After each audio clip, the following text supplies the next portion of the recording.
Welcome to Breaking the Barrier, a podcast focused on Western trailblazers who are breaking barriers both in and out of the arena. Today, I am thrilled to be joined by Walker Clampitt of WCC Western Designs. As a self-proclaimed Western jewelry enthusiast, I am stoked for this conversation. Thanks so much for being with us, Walker. Well, thank you for having me. I'm excited about this. So I followed you on social media for quite some time and have thoroughly enjoyed seeing your creations and your take on Western jewelry. For those who are unfamiliar, give us some background on what you do and your business. So, like you said, my business is WCC Western Designs. I am known for setting beadwork in sterling silver. That's just kind of, it's hard to, sometimes people don't really understand what I do unless they see a picture of it, actually. But essentially what it is I hand bead on a loom or stitching together, and then I take it and I set it in sterling silver, making designs and everything like that. So that's essentially kind of the basis of it. I do incorporate turquoise into it and other types of stones that you see in a lot of Western and Southwestern jewelry, just because they can help give my pieces that already have a unique style to them a different texture or a different look, and allows me to kind of have a broad range of different styles and designs and make everything that I do truly one of a kind and unique. This sort of craftsmanship is definitely not something you can learn overnight. How did you get started making jewelry? It's a weird story on how I stumbled into this, really. I don't consider myself an artist.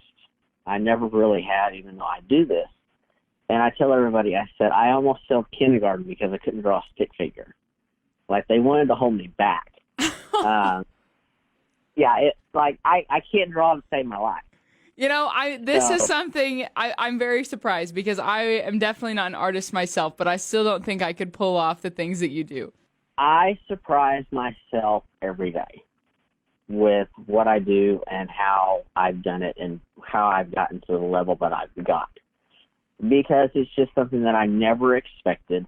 I was never artistic in school, and art never really, struck a fancy with me in a way, or I must try this. I did it for the prereqs in school, and, that was it. Didn't really take it any further. I was in college. I went and I had full ride track scholarship, and I got hurt, had used all my medical red shirts up. So I decided to come home, and we live on a small little ranch out here in southern Oklahoma. And so I decided, I want to come home, go to school, ride, do all that. I don't know why, but I went to Walmart one day, and Walmart sells little kits to do beadwork, and I bought one of those and just started kind of messing around with it, and it just kind of went really natural, and I was picking things up really quick. We have a local bead store here, so I was starting to get better quality beads and being around a lot of people that did beadwork. So I was getting more involved with it and was able to kind of see more of the process, because I'd never been around a jewelry design process at all in my entire life. I'm about an hour north of Wichita Falls. Well, MSU has a jewelry design program, and I was actually going to school for nursing, and I decided that I wanted to try to do the jewelry and just see what it does, because, I'm young, let's try it now and just see. And anyways, I actually missed the deadline to go. So, but I had some friends who lived in Altus that owned a jewelry company, and they needed help for the Houston Rodeo. I had never really done a show, but I had been helping them put together jewelry. And I said, okay, I'll go with you. Well, they set, they take pieces of china dishes and set it in sterling silver. So I started working for them full time.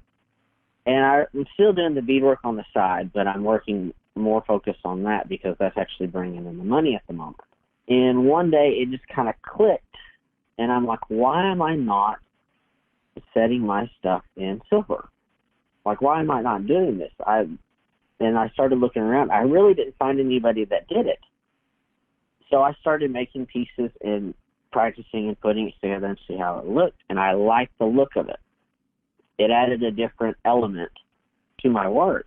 And so that's how I got started into setting it in the silver, and it just went from there. And I got to learn the design process from them with the silver. So I took it, and I essentially, when I figured out what was going on, I took it and I just ran. I just ran with it because I really wasn't seeing anybody doing the styles and the designs that I was doing. So I just went and I just hit it hard and heavy, trying to see what I can do and how I can make it work. And that's essentially how I got into this business. So from that point, what prompted you to take this, you like the look, you like the pieces you were creating, but what gave you that extra push to turn this into a full-blown business venture?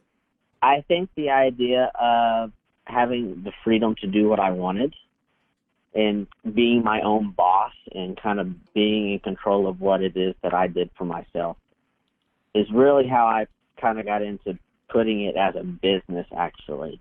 I do have a business, and I do want to make money, but I don't want it to be something where I'm trying to make $1 million a year.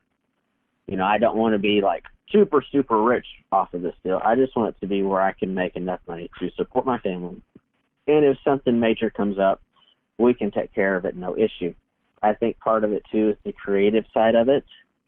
I come into the studio every day and make something new and different. When I was working for another company, I was having to do the same thing every day over and over and over and over. And now I can just come in, and if I want to make a pair of earrings today, I can design the coolest pair of earrings that I might have made today, or a pendant, or a ring, or a bracelet, Like I said, it's just kind of something that I stumbled into, really. That's awesome. So you kind of alluded to the entrepreneurial appeal of starting your own business. What was the biggest learning curve you faced trying to get it off the ground? How much money is involved with actually starting a business? I think that's what a lot of, and I'm very much for small business, and especially the younger people like me. I'm 25. So the people that are young or just now starting out, I really like to help them or try to help them with this because I've been in business for 4 years, and by traveling with the other company and all this, I've seen a lot of stuff and I learned a lot. You're going to be spending a lot of money right off the bat to start making money because you've got to get, the supplies, you've got to get the materials, all that, and that costs. Sometimes you can find some stuff for cheap that's really good, but once you start getting up there and start wanting to produce better quality work, you've got to put the money into buying that better torch or the better grinder or the buffer or anything like that. Buying better quality stones. You're just going to be making the money and putting it right back in. That's the whole deal of this game when you start out. So I think it's safe to say at first glance your pieces are undeniably Western or Western-oriented. What does Western mean to you, or how would you define Western? Oh, goodness. When I think of Western, it's cowboys, Indians, kind of the Old West, kind of rodeo. My main background is in rodeo and stock contractors. My dad was a stock contractor for a long time. My cousin was a is a stock contractor. Mom and dad both rodeo. Dad worked for Cutters and all that. So Western to me is more kind of like cowboys, Indians, the rodeo side of it. If you were thinking fashion, to me, a fashion is a nice pair of jeans, boots, cowboy hat, and, a nice button-down shirt, and maybe a nice, suit jacket or a really cool, kind of a blazer-style jacket. Everybody kind of has a different take on the word Western and how it fits, and I think it just kind of depends on what you do or where you're kind of oriented into this industry. That's kind of how I take it.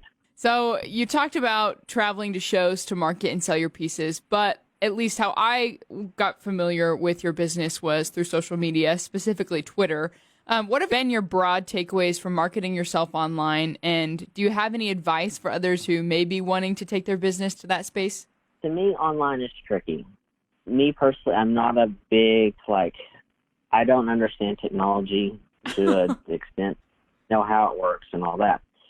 But when it comes to, like, you're having to work with, like, the algorithms of Instagram, Facebook, and Twitter and all that kind of stuff, you know, that stuff that changes constantly, and having to figure out how to understand it is kind of difficult.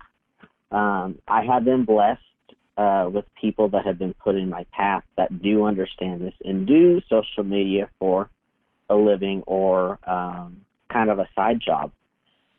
And one thing that I will tell people is that when they get and are wanting to really hit social media hard, do not be afraid to reach out to, like, the social media influencers, because they do have a big impact, and if they have a big following, that's a wide variety of people to see your product, you know. And I think it depends, too, on what you're selling and what kind of age group you're marketing to. Like, for me on Twitter, I don't sell my expensive stuff there because it's a younger generation and a younger crowd. So they can't afford, you know, some of them can, but the majority of them can't afford the $1,000 pieces. They can afford, you know, the $100 pieces. Whereas on, like, Facebook and Instagram, you'll get the people that are older and have that, you know, extra income coming in where they can't afford those big high-end pieces. Figure out what age group you're going to market to first when you're starting out. And that's where you need to hit that type of social media hard and heavy, because that's what's going to be bringing in your money. I've never done it on Twitter, but I think you can advertise there. But like on Facebook and Instagram, you can advertise. You know, they have it where you can promote a post or promote a piece. And you can do that for, I think I'll do it for like $20 and run it for like 7 days. And it can reach several thousand people. And you can set like whatever areas you want to set into. So like before shows, like say I'm going to Fort Worth for a show, I'll promote and I'll set it to Fort Worth. That way people around that area will see my product, and then they'll see the post and they'll be like, oh, he's going to be in Fort Worth. This interests me. I can go see him. Another thing is taking good pictures. That's kind of the big deal also. Good, clear pictures. And it takes time sometimes. Sometimes you blow up overnight. Sometimes it takes a while. You just got to plug away at it. So. For sure. So where would you say you find your inspiration, or what keeps you fired up to keep doing what you're doing? I think what kind of keeps me fired up on this is just to be better than I was the day before. I want to do better than this last piece that I did that I thought was incredible. So I want to make something that will just knock it out of the water. Inspiration-wise, you know, I look at a lot of stuff around nature, and for like my colors, I play with a lot of colors you'll see in nature. You know, I tend to stay away from the really bright, like lime greens and hot pinks and stuff like that, because to me, nature is beautiful, and nature has amazing colors that can be played with and put together and to make something incredible. Some of the designs that I do, like if I put animals in there or something like that, you know, I did one 2 years ago that was a horse sitting on a piece of turquoise, and the color of it matched the horse that I have now. So little things like that I'll take into consideration and to play with it and play with like the colors that maybe we have in our animals or something like that if I'm doing an animal pattern. So in the Western world, you can find lots of faux turquoise and replications of different quality standards, but I think your pieces could really be family heirlooms. So speak a little bit to the value there is in investing in high-quality pieces. So this is kind of what I tell everybody when they're getting ready to buy, like, their first real piece, you know. I am a proponent of buying real stuff, real stones, real sterling, you know, all that kind of stuff, handmade. And I do get that a lot of people sometimes can't afford it, or you just have people that just go after the look of stuff. And there's nothing wrong with that at all. I totally understand that. When you get into buying your first pieces, actually do your homework on who you're buying from, what you're going to buy, to see if it's something that is actually worth buying, or if you need to save up and wait and buy another piece. I make all my stuff to be heirloom quality because I want it to last forever. And yes, the beads that I use are glass. That's the only downfall about some of it is it may get chipped or damaged, but it's something that I can be fixed and replaced.